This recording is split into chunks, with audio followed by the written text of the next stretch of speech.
Story with Binaca. सुनिए कहानी Binaca की जुबानी। लीजिए, हाजिर है फ्रांस की लोक कथा करामाती दाना। बहुत पहले की बात है। एक भिखारी सड़क के किनारे रहा करता था। उसका न तो कोई ठिकाना था और न ही कोई कमाई का निश्चित जरिया। एक कंधे पर झोला लटकाए सुबह से शाम तक वो भीख मांगता। कहीं उसे रोटी मिल जाती तो दूसरी जगह से सब्जी मांगकर वो अपना पेट भरता।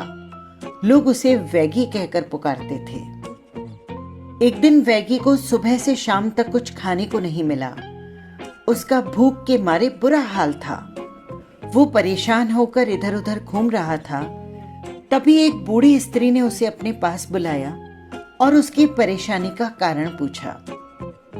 स्त्री ने वैगी को एक गेहूं का दाना देते हुए कहा, ये दाना बहुत करामाती है, इसे अपने पास संभाल कर रखना। जब तक ये दाना तुम्हारे पास रहेगा तुम्हें भोजन की कोई कमी नहीं होगी।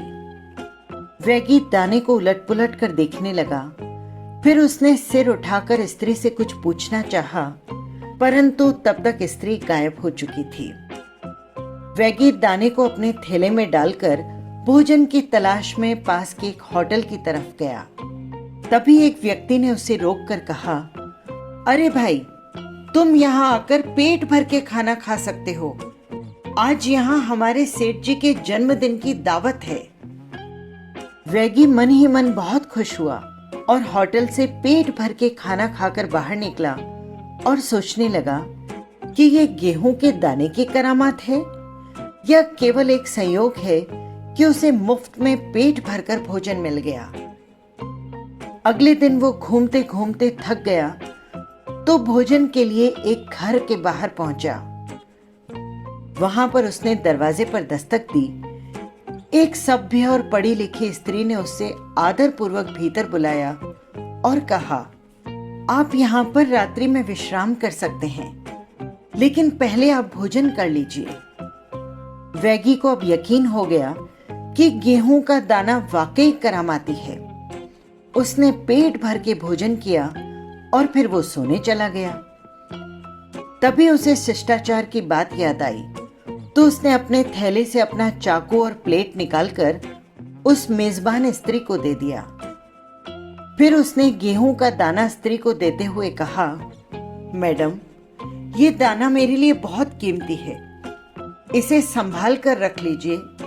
सुबह को जाते वक्त ये दाना मैं आपसे वापस ले लूंगा।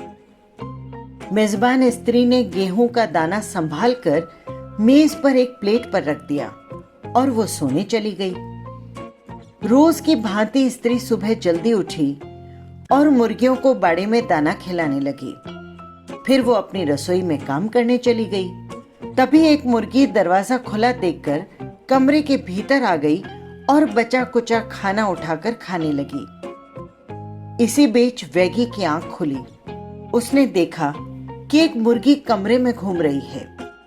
वैगी मुर्गी के पीछे दौड़ा। मुर्गी बचने के लिए मेज पर चढ़कर बैठ गई। मुर्गी ने जब प्लेट में गेहूं का दाना देखा तो झट से वो उसे खा गई।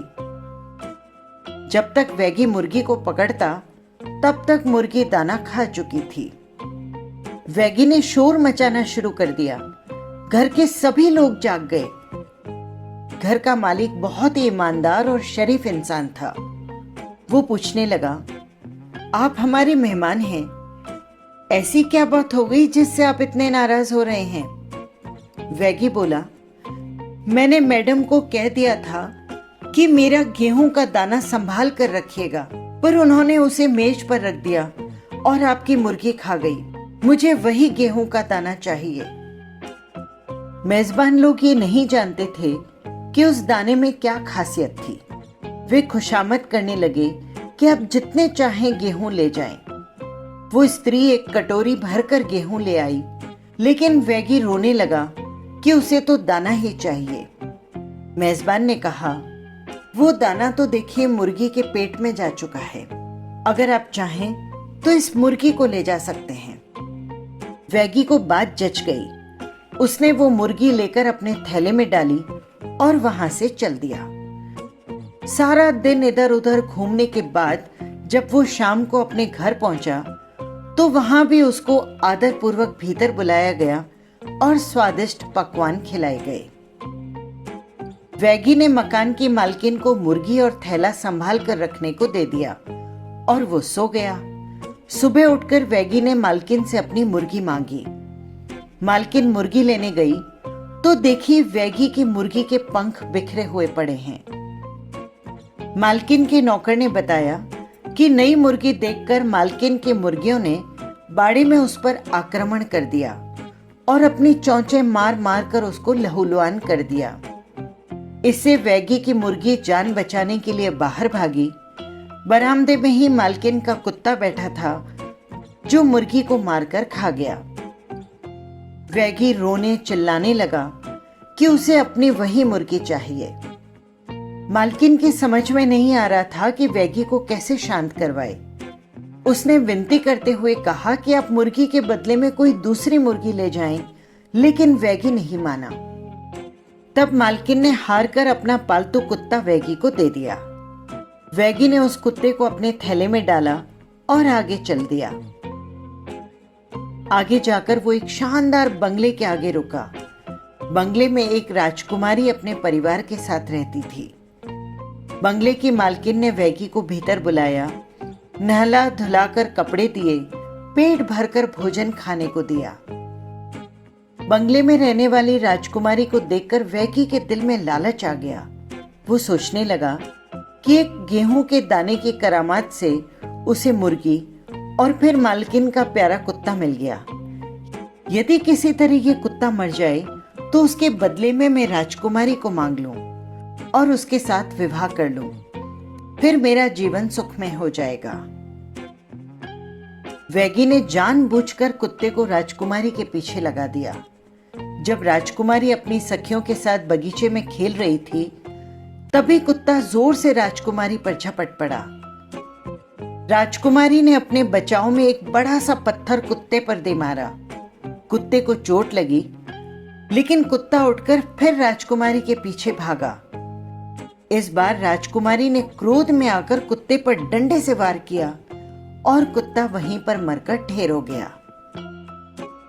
वैगी जब बंगले से बाहर जाने लगा तो उसने बंगले की मालकिन से अपना कुत्ता मांगा, परंतु मालकिन ने सकुचाते हुए कुत्ते के मरने का सारा किस्सा उसे बता दिया। वैगी जोर जोर से रोने लगा, चिल्लाने लगा कि उसे अपना कुत्ता चाहिए। बंगले की मालकिन ने उसे बहुत समझाया, लेकिन वो दूसरा कुत्ता लेने को भी तैयार न हुआ। तब बंगले की मालकिन ने असमर्थता प्रकट कर दी। वैगी बोला, जिसने मेरे कुत्ते को मारा है मुझे वही दे दीजिए, मैं उसी से संतुष्ट हो जाऊंगा। मालकिन को वैगी की बात सुनकर बहुत क्रोध आया कि एक आदमी कुत्ते के बदले उनकी बेटी को मांग रहा था।